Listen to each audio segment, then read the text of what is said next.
welcome to Concert Pipeline. I'm Steve Jones. Today on the program, we have Everclear. I am super excited about this. Everclear, Art Alexakis, one of my favorite bands from back in the early 2000s. This is my second time interviewing Art for the program. Third time, if you count a little incident we had down in, while I was doing the interview. I was down in San Luis Obispo about a month ago or so, maybe a month and a half, trying to chase the Foo Fighters and a surprise show that they were doing. And I was supposed to have an interview, and it just was not meant to be. But I talked to him for 4 seconds or something very short, and his internet connection wasn't working. We've tried to make this happen a couple of times, and it finally happened. Super stoked for it. And we had such a great chat. I'm really excited to share that in just a moment. Before we get into the interview with Everclear, I know it's been a couple weeks since I've done a show. As we get into this winter period, it is duck hunting season, and I just have so much going on that I usually take a step back and don't do as many interviews as I normally would otherwise. There's only so much you can fit into time, really. I'm duck hunting, I'm crabbing, might be going crabbing tomorrow. We'll see. I got my kids stuff going on. I karate, swim. My daughter has a bunch going on. It doesn't slow down, and something's got to give a little bit. So I cut back, and usually a lot of the bands cut back also. Around this time frame, take some time. So it just kind of tends to work out. But before we get into the Everclear interview, got a little review of Barns Courtney's show at Bottom of the Hill. He did a solo acoustic show, and I was excited. He came back. I've seen Barnes two or three times now, at least, or something, I think. And his music's just so fun and engaging. He's got great energy, and to get to see him do a solo set at this venue that was just such a part of my growing up, Bottom of the Hill. I've seen so many shows there over the years that are just incredible. I mean, bands that start out really small and then have exploded, and it's just one of those venues I remember from many years ago, and I don't go to that often anymore. But I was going to make this happen, so. The place holds like 125 people. It's really small, and it's a cool spot in San Francisco. So Barnes came out. The show started. It was later than my normal shows, but I hung in. Like, he didn't come on until 10 o'clock. So had to hang in past 11 and then drive home, and got home at like 12:30. But it was all worth it. Barnes put on a really great show. Let's start out with one of his songs from his set. He has his newest album, Supernatural, and this is the self-titled song from that album. So let's play Barns Courtney's Supernatural from that set. Well, it's time that you're back into my age. Hey, black, blue, Peter, I have everything you said. On Chelsea morning, put the devil in my eyes. Well, it's not so bad, could be made of white lies. If you want me, let me know. You flip me like a domino. Got your hands all over my body, acting like you don't want me. If you want me, let me know. You're terrifying, beautiful, like a thunderbolt through my body. Love to make me feel supernatural. I feel untouchable. I'm unstoppable. I'm supernatural. Oh, what a shame. Your spirit never possessed me like a demon. Made me worship at your bed. Oh, yeah. I must be out of my mind. And it costs to watch you cry. It's just one last line. If you want me, let me know. You flip me like a domino. Got your hands all over my body, but you're asking like you don't want me. If you want me, let me know. You're terrifying, beautiful, like a thunderbolt through my body.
was Supernatural by Barns Courtney. And so let me talk a little bit about his show.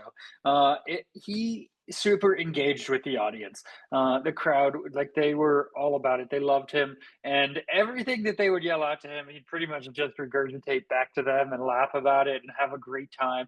He celebrated teachers in the crowd. There was this one teacher with a sparkly outfit. He made up a song for her kind of on the spot. She told about how she taught his music and how he's a modern day poet. So she shared that story, and then other teachers started chiming in that I'm a teacher, also, and all the teachers rejoiced, and it was great. It was a very small crowd, and Barnes likes to crowd surf at some point in the set, and he made sure, like, he wasn't going to do it, but then the crowd talked him into it, and so we lifted him, Barnes Courtney, up over the crowd. It did not work out super well, but he did not fall.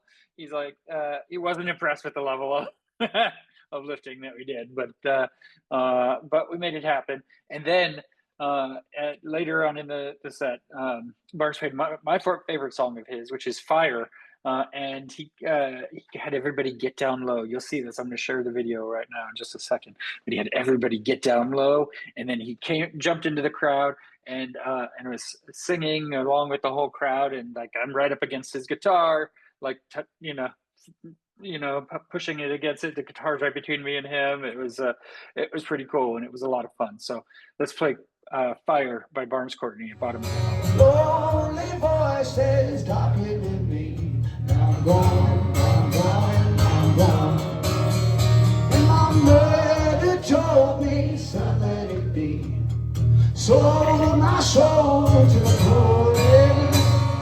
Sold my soul to the sweet melody. Now I'm gone, I'm gone, I'm gone. Lord, give me that fire. Ooh, Lord, give me that fire. Ooh, Lord, give me that fire. Burn, burn, burn. Oh, 1,000 faces staring at me. 1,000 times I've fallen. 1,000 voices hitting at my feet. I'm gone, I'm gone, I'm gone. And my mother told me, son, let it be. Sold my soul to the calling. Sold my soul to the sweet night. I hate it when artists do this shit. Like, just sing it like the record. Lord, give me that fire. Ooh, Lord, give me that fire. Ooh, Lord, give me that fire. Burn, burn, burn.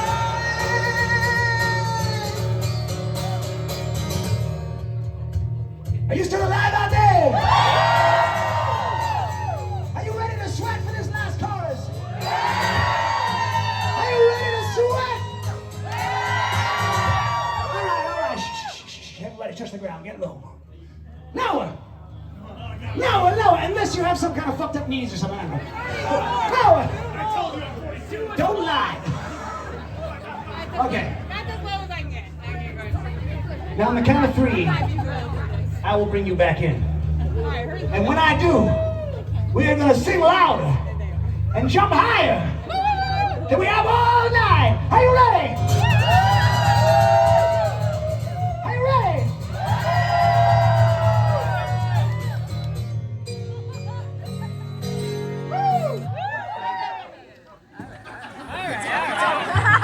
I said on the count of 3. We're making room. Sorry. 1, 2, 3.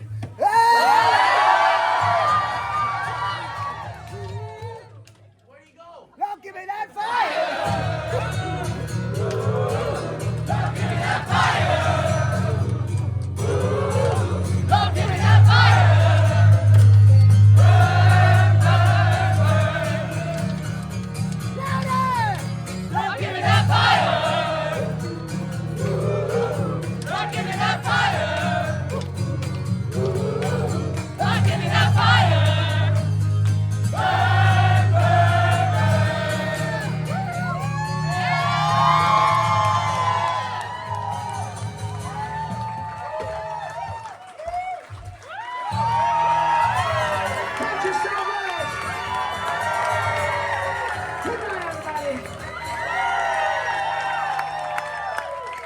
Everclear time. I'm really glad to have Everclear on the program again. You can go back to one of our earlier episodes, probably 4 years ago, where I interviewed Art, and this time I just really showed a lot of appreciation for him for a situation that came up. Right at the beginning.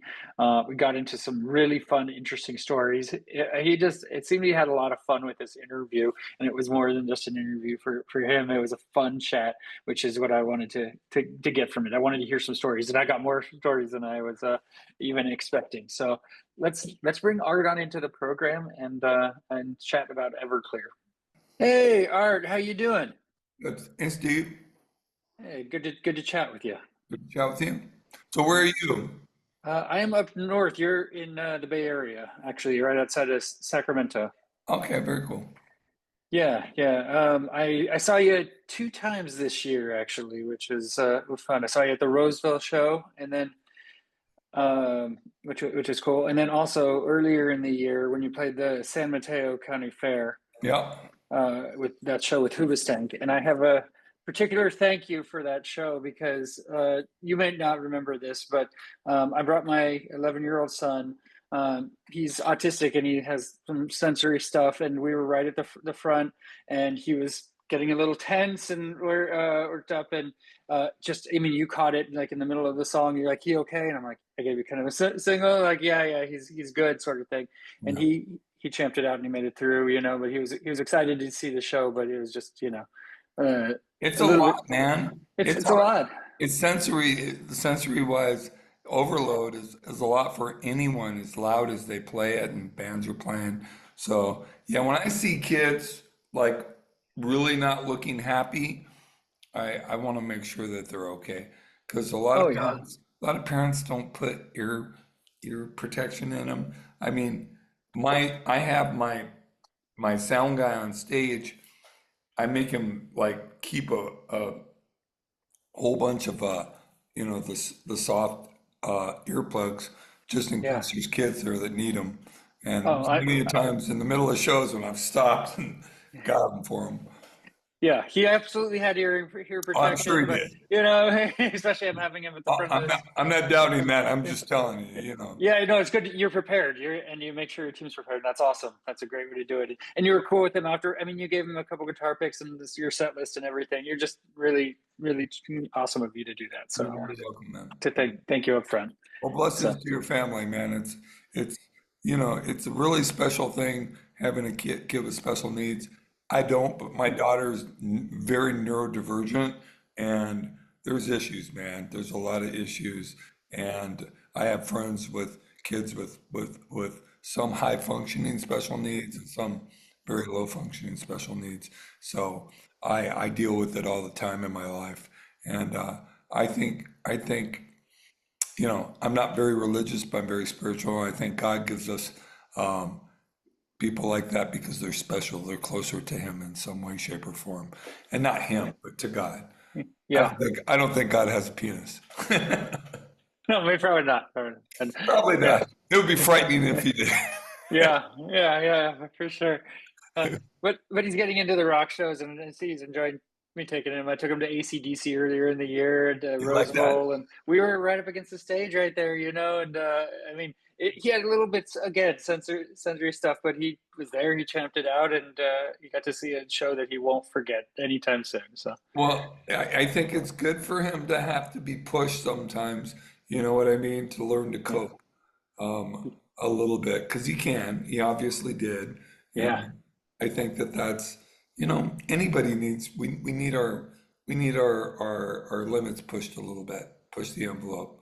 Yeah, And you can't live life in your comfort zone because it's not, you're not living life then. there's no growing there. You don't grow Yeah, there. Yeah, it's no, safe. It feels good, but it's also it's protecting you from yourself. And I talked to my daughter about that. She's having a great year this year. She had rough couple years at this other high school. We moved her to a different high school, and it's been night and day, just night. uh, Yeah. Um, that's really great. I have a teenage daughter in high school too, and it isn't easy by any It's a stretch. But challenge, brother. Well, think about you. You're in what, your 40s, 30s, or yeah, 40s? 42. Yeah, yeah. Okay, okay. I'm 63. Man, Weren't expecting to. Yeah, I'm grandpa. yeah, I should be sitting with my sweater on, knitting, right, right. having a cigar outside like Michael Corleone, No, I'm in the middle of it, but I love it. I had a baby. My first daughter. I was 30 when I had her. She's 33, going on 34, and married, doing her own thing, and uh, yeah, my 17-year-old. She turns 18 Monday. Wow, congratulations. No. No? She's like, God, I don't feel like an adult. I go, because you're not an adult. You're not moving out Yeah, yet? I have to remind you, we have to remind you to take a shower. You're not an Oh adult. no. Oh my gosh, yeah. The things we do. I'm You not ready walk for in my the daughter. room, you walk in the room and you're like, really? You're like, this is it. I know. I would same way with my daughter this morning. She texted me last night. I'll put my clothes away in the tomorrow afternoon. I'm like, they won't be there when you get back, okay? Yeah, I'm giving them to gypsies. Yeah, yeah, Which my exactly. kid would go, wow, you know gypsies? You learn to clean up after yourself somehow, even if it's the hard way. But Yeah. yeah, yeah. Then I you want to talk. remember that you paid for those clothes, and I know. you'll just have to pay for more clothes. The So threats don't really work. Let's be honest. they know, they know, they know. Yeah, Anyway, yeah, let's do it. yeah. Okay, yeah, we have a lot to talk about, sparkle and fade and all that. I want to start by also, flashing back for you. I want to hear if you remember kind of a show that you played here in the Bay Area. I didn't get to go to it, but I want to hear your experience. 20 years, almost to the day. You opened at I think it was ATT or Oracle Park at that time for Metallica. Metallica and the Rolling Stones. Yeah. Tell me about it. What do you remember of that There show? was two shows. So Okay. it's funny. They asked us to do it, and I had met, and I had forgotten. This is me. I had forgotten that I had met Mick Jagger. And look, man, I grew up in the six. I was born in the early '60s.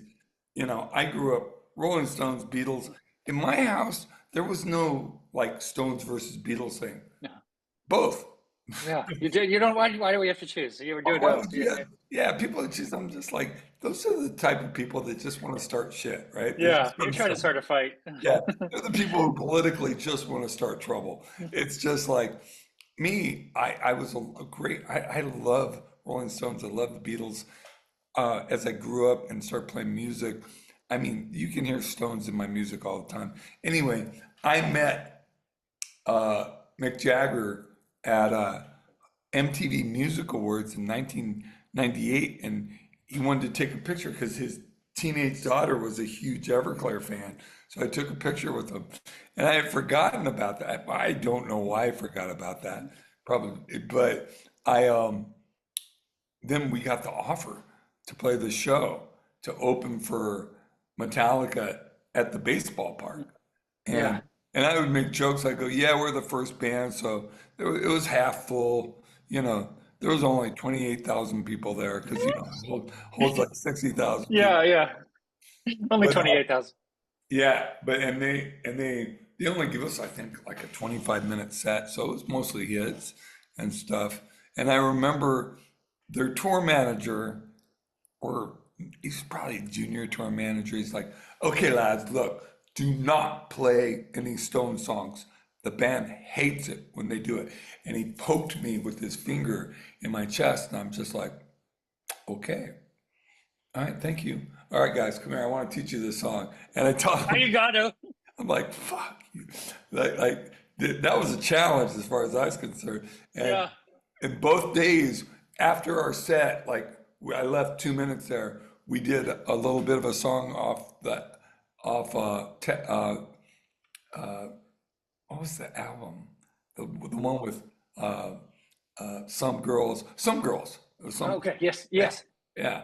And there's a song called "Girl with Faraway Eyes," and Mm. we just do that country chorus where they're singing, and we did it both nights.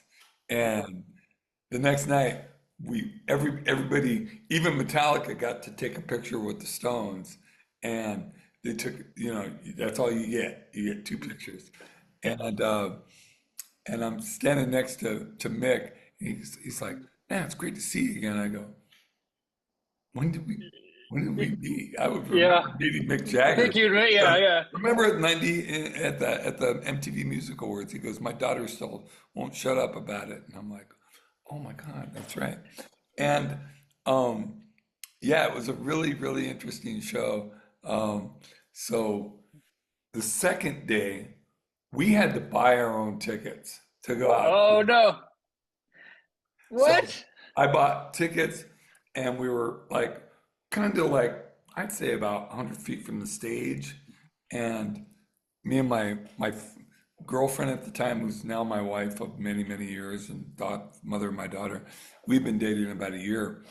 And they had a thing where their stage would detach, a part of their stage would detach, and they go out in the middle of the crowd and play old songs from the 60s and early 70s, just old songs like Satisfaction, uh, Oh, Under My Thumb, stuff like that. And as the stage is going by, it's literally about 15 feet away, and I'm turning into like a fangirl. yeah. And all of a sudden he turns towards me and flicks a pick. And I see it in the lights and it's heading right towards me. And I'm going to get it. And there's these middle-aged dudes coming over the row of seats. And I'm like, get the fuck out of here. What are you doing? I'm ready to start throwing down. And Yeah. my girlfriend, my wife, Vanessa goes, baby, look. He threw it and she caught it. She's ample. Yeah. And she caught it right between her boobs. Oh, good, good. True That's what he story. was aiming for. That's what Mick was aiming for. No, it wasn't Mick, it was Keith. Oh, And, okay. and the next day she told him the story. He goes, I did it on purpose, darling. Of course. Okay. Yes. Oh, that's a story. You see, now And you remember. we still Yeah. got it. She put it in a globe, like one of those snow globe things. Yeah, yeah. We've got the pick in a snow globe. Oh, that is awesome. What an epic memory of a show, right? Like, I mean, you play thousands of shows in your career, but that's one you'll remember. So, Oh, absolutely. yeah, yeah, Oh, the absolutely. Rolling Stones, man. I play with the Rolling Stones. Yeah. I found out later there's all these other bands who are like, what they give it to Everclear, like big bands, like Foo Fighters and other things. And I don't know, Yeah. Hey, you remember? Well, he did it for his daughter, probably, right? So, his daughter, maybe. I don't know. I don't yeah. know. Don't ask questions. You say yes, I will be there. Is what you do. Yeah, So it didn't pay very well. They are noted. you didn't even get tickets. I had to buy the tickets, Yeah, brother. yeah. They're like and this is 2005. They were like $1.75 each. Oh yeah, I know. There's a reason I didn't make it. I'm sorry. Yeah, exactly. Who can afford that? The stadium shows I don't get to many too, but when ACDC and I take my son, I'm like, and I had pit tickets in my cart. I'm like, I'm there. So I get that. I get yeah, that. yeah. Well, let's talk Sparkle and Fade. 30th anniversary, 95. It came out, right? And so Yeah. I'm kind of curious. Obviously, this is revisiting a lot of those songs and kind of weighing your set heavier towards that album a bit. But Oh, we're playing the whole album. yeah, it was pretty the whole album then, right? So Yeah, okay. we do three. Yeah, we're done playing it in the States. Yeah, We're not doing that anymore. We're gonna do it now in Australia. Australia. Yeah, Yeah, Australia's coming up. Yeah, that will be epic. Yeah. yeah. We're big down there. We do really well down there. Um, and we do three songs, like start with Electra Made Me Blind, do the first three songs, stop, do a song off Afterglow, do three more songs, stop, do a song off uh, Afterglow or songs from American Movie, just the hits. And then at the end, just do a couple fan favorites and hits. But it's a long set. It Yeah, yeah. was rough on the voice, man. Oh, I know. I could tell you were feeling it in Roseville. Like I don't know, like it's a lot to take on, and you're there, but it's not stopping you. You're freaking rocking out and doing it, and I like you tease Santa Monica a little bit there in the middle. Yeah. We'll come back. We'll come back to that. So when you say Roseville, you're talking about the quarry. Was it Lincoln? Whatever, somewhere out there outside of Sacramento. Um, it's right outside of Sacramento. It's It outside was, of Sacramento. yeah, it was either It was the playing, Quarry. Yeah, huh? I think it was the Quarry, right? Yeah, it's the quarry. Okay. It was either play, uh, what is it, Ace of Spades, Yeah. or Yeah. play that. Yeah. And that was a bigger play, but man, we sold pretty good. I don't think we sold it out, but we did pretty good. You mentioned you sold more tickets to that show than the other Bay Area shows combined, We that did. you done, so We did. um yeah, so it was a good turnout, and Yeah, good man. for that time of year We too. we had more sellouts on this tour than we've had decades. Um, That's so I think that that's a testament to the album for sure. And I yeah. think Afterglow is going to be even more so because that album sold three times what Sparkle and Fade did. So, yeah. I'm, I'm there for it. I'm there for it.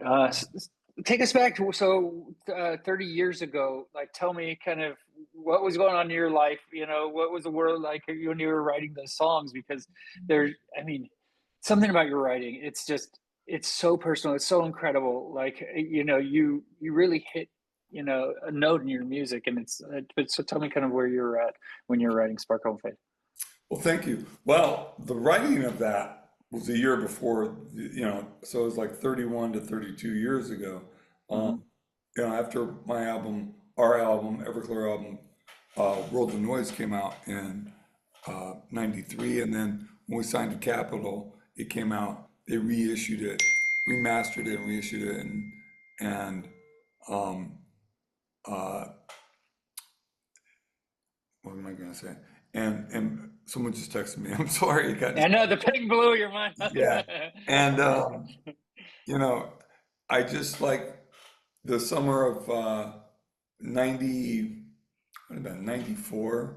Yeah. Yeah, we got signed in June and I was we rented a house. We were living in a really crappy part of town called um, Felony Flats in Portland. A It lot of sounds tropical. Yeah, it sounds. yeah, like meth labs, right? But so, when we got signed, I I was going on tour and I gave my wife at the time, different wife, I said, go get a house. You got spend 12, 1,500, whatever it takes, $1,000 a month. Get us a nice house. Get whatever you want, wherever you want. I need a garage. I need a basement to make a studio to rehearse. And you got to get me a studio. And she goes, okay. And she did. She found a great house.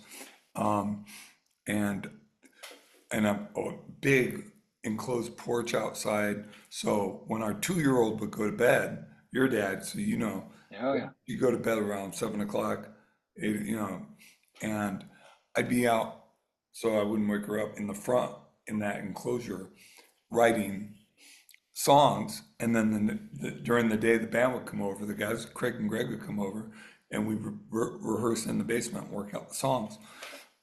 And yeah, that was the summer of 94. And then we went to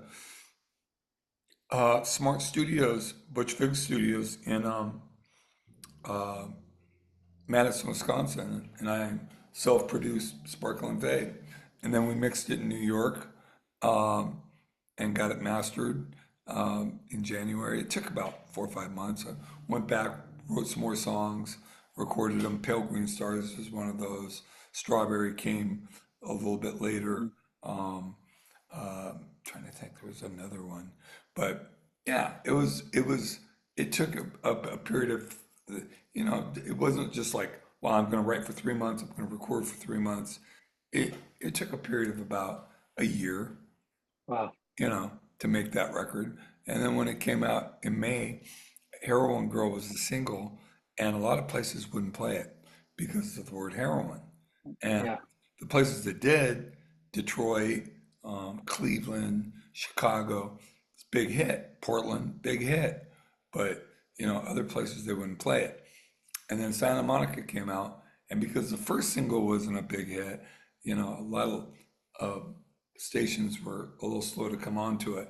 So we just kept touring and opening for other bands, and just finally by Christmas, people caught on to it, and it started getting played on MTV, and then it just broke over New Year's. It just broke huge. Yeah. So Yeah. it's like I remember before Christmas, I mean, the industry shuts down for 3 weeks. And before Yeah. the shutdown, we were selling like 7 to 8,000 records a week, which for a new band is pretty good.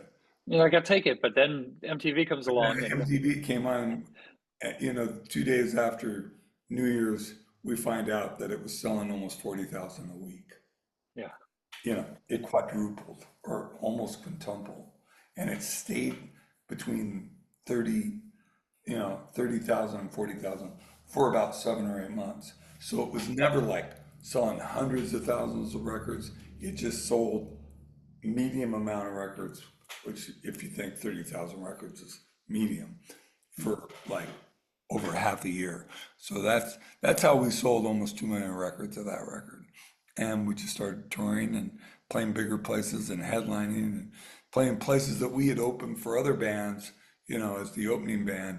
And then we were playing, or we had played the small room in venues and we were playing bigger rooms. So 96 was a big year and we ended up on the cover of Spin Magazine and we played Saturday Night Live in March. Yes. How was Saturday Night Live? What was that? It was cool. It was cool. They cut our second song, which was Heart Spark Dollar Sign.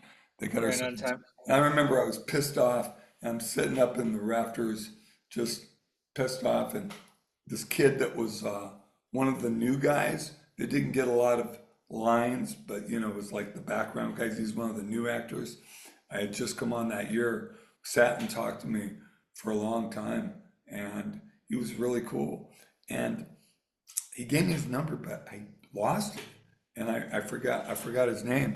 And then when I was on, like 20 years later, I was on the Tonight Show, and Will Ferrell was on there, dressed like Ricky Bobby, and he goes, "Man, it's good to see you again." I go, it was one of those things. I'm like, have we met? And he's like, yeah, remember Saturday Night Live? Remember when Lauren was a dick and don't put this out there, wouldn't play your second song, and you and I talked for a while.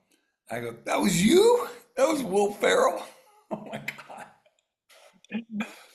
God! Uh, And so, he's so always, he's always been such a sweetheart. He's one of the funniest he's one naturally. of the funniest people in the world. He Like, is. yeah, Just yeah. he just doesn't have to do anything, right? No, he doesn't. He doesn't have to try. It just comes. It's just natural, and you're just like, oh my God, what am I seeing right now? It's so funny. Uh, so you forgot Will, and you forgot Mick. So Yeah. yeah. Any other huge meetings that that None okay. that I'm going to talk Well, about. okay, we'll see where we get in the third act of, of our interview. Hey, I'm working on a book. It'll all be in the book. You are okay. Tell me about it because you have I've been stories. I've been working on it for a long time. Oh, it's going to have a lot of great stories in it. Um, it's a work in progress. You know, yeah, Yeah, probably it's a not couple done of yet. years. Yeah, We'll you'll see. get there. It'll be a memoir. It'll be a memoir. I, I'm in for it because I love. First of all, mostly what I read is memoirs. I love people. Obviously, doing this interview, I've interviewed hundreds of bands. I love hearing people's stories, big bands, small bands, whoever But just everybody's got a story, and just I dive into it, and especially rock stars' memoirs. Like I'm in for your story all the way. So I mean, really, I mean, it's more than just the story of my success. It's more about a lot about my childhood and growing that's what I'm up. saying. And Yeah. this album, too, is a big like. I mean, seriously, like you aren't afraid to go to those dark places in your music, right? Like, I mean, when we're talking addiction, broken homes, like escape everything, all the trauma and turmoil you've had is in your younger years. Like, you put it into your music, and it's beautiful it's and relatable, I think, for a lot of people. But you also make it poppy and put the rock. It's just everything, right? So like when you're writing, how do you tell me about the experience of going there, to that place? Well, I'll tell you, I just, growing up, I just never liked bands that, I mean, look, I love Zeppelin, I love a lot of bands and Rush and stuff like that.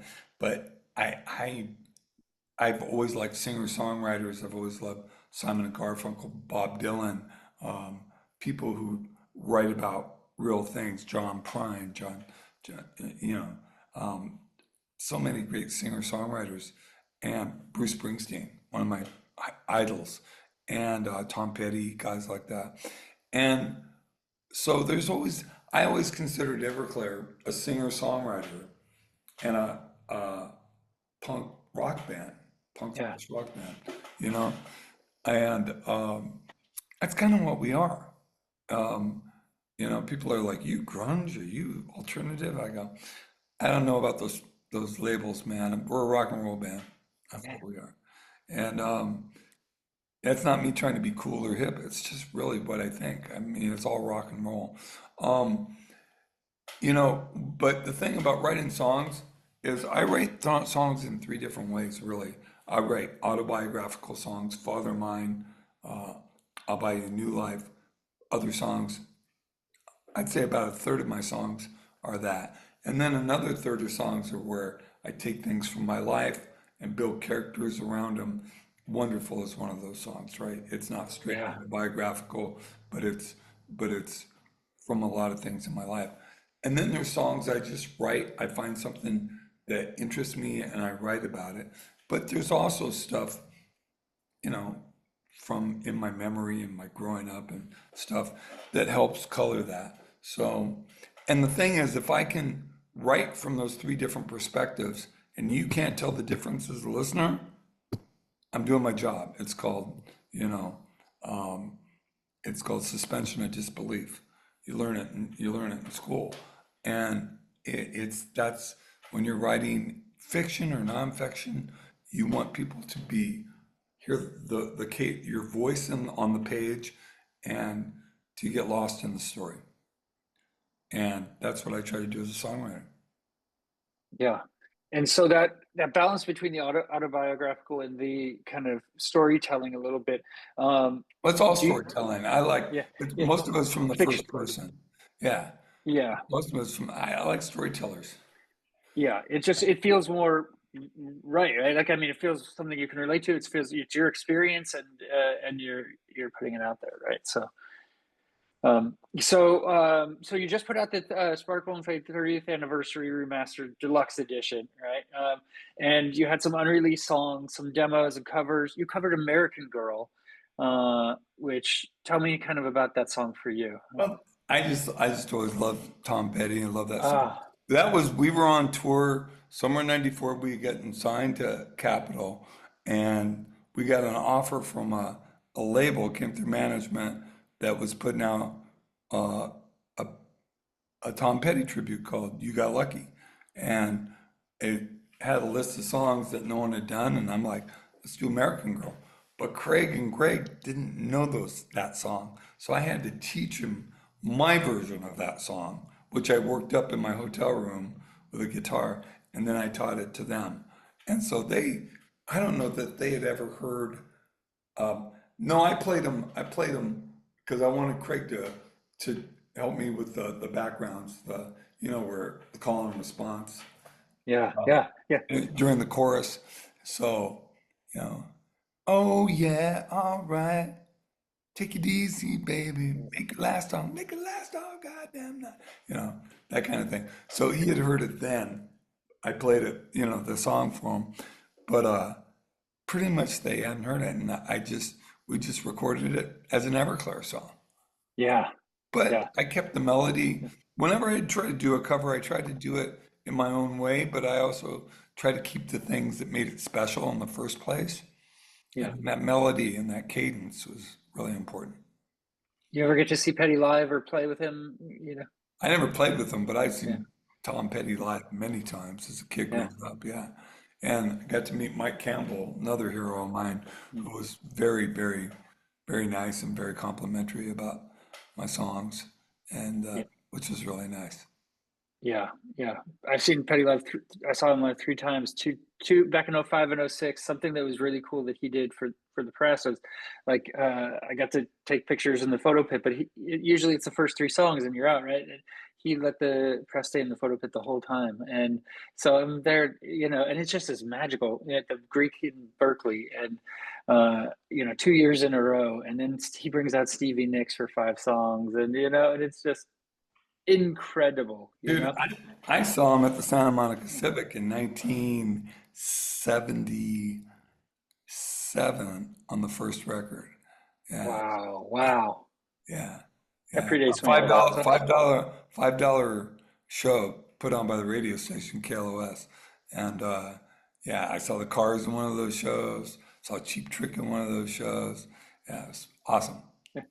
Were there any particular shows when you were younger that just made you want to do this for your life? Like, was there one that kind Oh, of in any triggered? show I went to.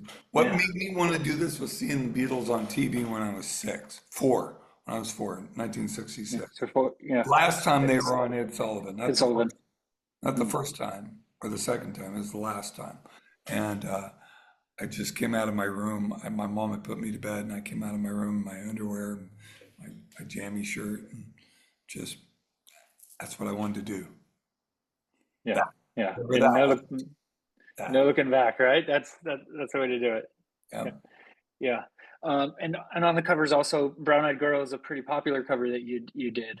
Well, that's just a song I love to play. Yeah. You know what? I got Yeah. another interview Yeah. coming in, bro. Okay. Yeah, I'll let you go. Thank you, Art. I appreciate you taking the time, man. And I mean, it's great to catch up. And thank you again for taking care of my son at that show. He Oh, really my appreciated that pleasure. too. Best to your family, man. Absolutely. You too. Okay. You have a great one, Art. Okay. How's your daughter? Is your Oh, daughter special needs or is she? nope. She's good. She's just a teenage high school girl. That's she's got some struggles, and that we're working through. And so, Brother, you know I yeah, know I know what you're talking about. they, Best to you, Stephen. Be well. you too. You have a good one. Okay. We'll see you next time you come through. All right. That was my interview with Everclear here on Concert Pipeline, and that takes us to the final segment of the program, the music news.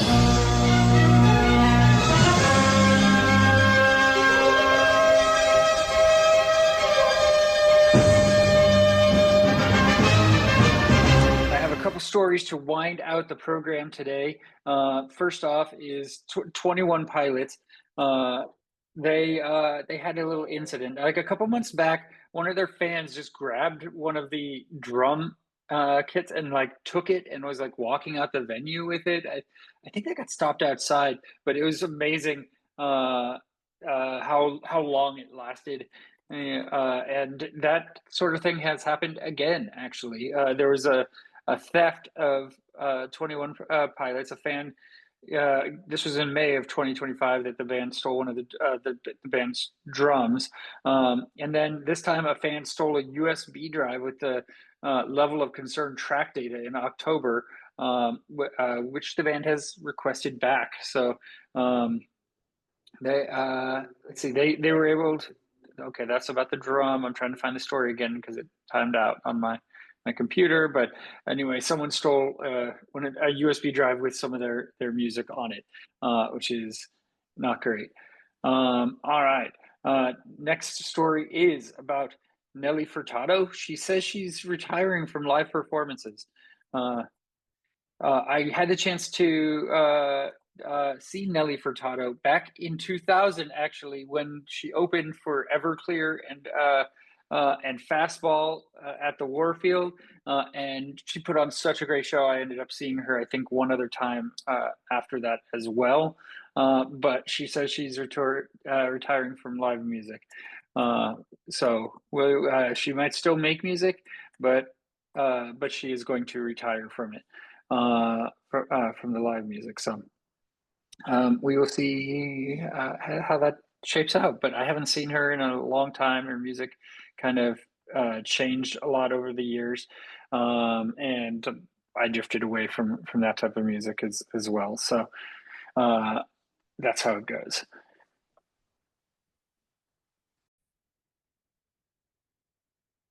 Next story is about Hayley Williams of Paramore. She accidentally leaked 2026 solo world tour dates and teased that more are coming. She has a Grammy-nominated solo album, Ego, Death, and The Bachelorette Party. I tried listening to it. I like Paramore. I like the pop punk stuff. just upon my first listen, I couldn't really get into her solo stuff, but she's going to hit North America. She posted a list of cities that she's going to visit, which includes 2 dates in Oakland at the Fox Theater, May 7th and 9th. So she will be coming around this area. Ticket information hasn't been announced yet, but you can check her website for updates about when that's coming. Also, tour announcement, Journey has announced the first leg of their extensive 2026-2027 farewell tour. This tour is our heartfelt thank you to the fans who have been with us every step of the way. They took to social media, announced the Final Frontier tour. It says it's their farewell run of performances, but we'll see. We'll see if Journey continues on. They're playing stadiums, so it'd be really surprising to me if they don't do it anymore. This includes dates in Sacramento, Bakersfield, and Fresno in the area. So a couple shows that you could go to if you are a Journey fan and want to follow them around the area and see them one last time. And then Dave Grohl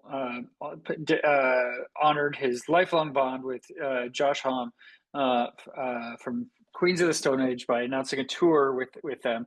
The Foo Fighters also played a surprise show in Bakersfield this past week that just popped up. And I was like, okay, not going to fool me again with that, because I tried to see them again about 6 weeks ago or so in San Luis Obispo, and didn't make the cut by like 10 people. It was pretty annoying and frustrating, but you get nothing if you don't try. So it's how it goes. All right, so that is our show for today. I do want to close it out with one song from Everclear, since I saw them live recently in Rockland, and I want to play "Father of Mine." This song is a song that's really, emotional. It's got a lot of emotional lyrics in it, but I remember back in 2000 when I saw Everclear at the Warfield, Art pulled me up on stage with a bunch of other people, and I got to rock out on stage with Everclear to this song. I don't think they do that really much anymore, but it was cool when they did, and I really appreciated it. So and thank you again to Art for making this happen, and being just such a great sport in our interview. It was a really fun chat. This is "Father of Mine" by Everclear, and for all of us here at Concert Pipeline, I'm Steve Jones. We'll catch you next time. Father of mine, where have you been?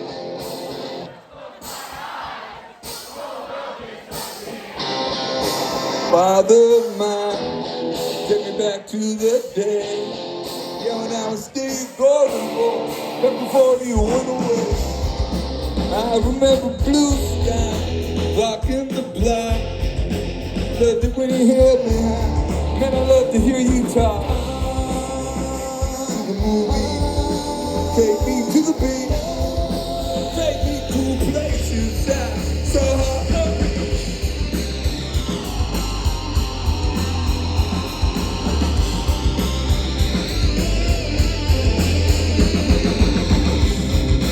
Father of mine, tell me, where did you go? And the world inside me did not seem to know. Father of mine, tell me, what do you see when you look back that you wasted life and you don't see me? I was 10 years old, to allow that I could. Was it easy for me to be a scared white boy in a black man? Sometimes you send me a birthday card, $5 there.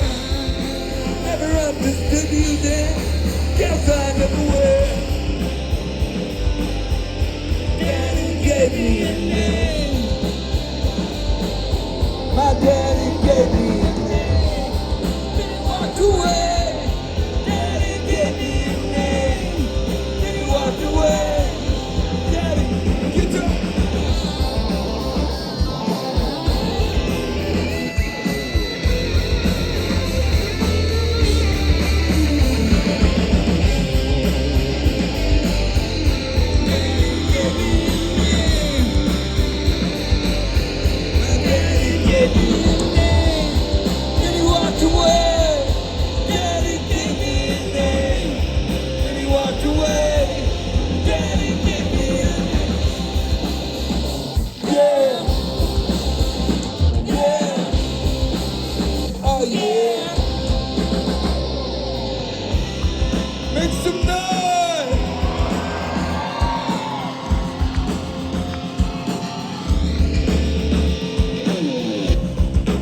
father of mine, tell me where have you been?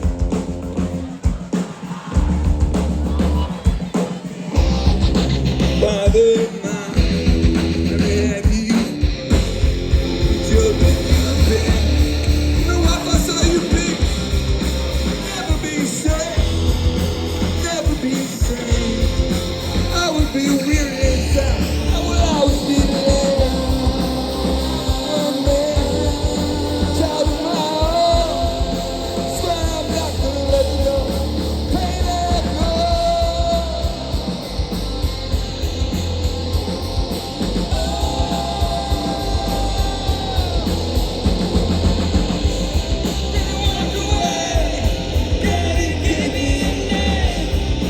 Walked away, Daddy gave me a name. Then he walked away, Daddy gave me a name. Then he walked away, yeah, my daddy gave me a name. Walked away, walked away.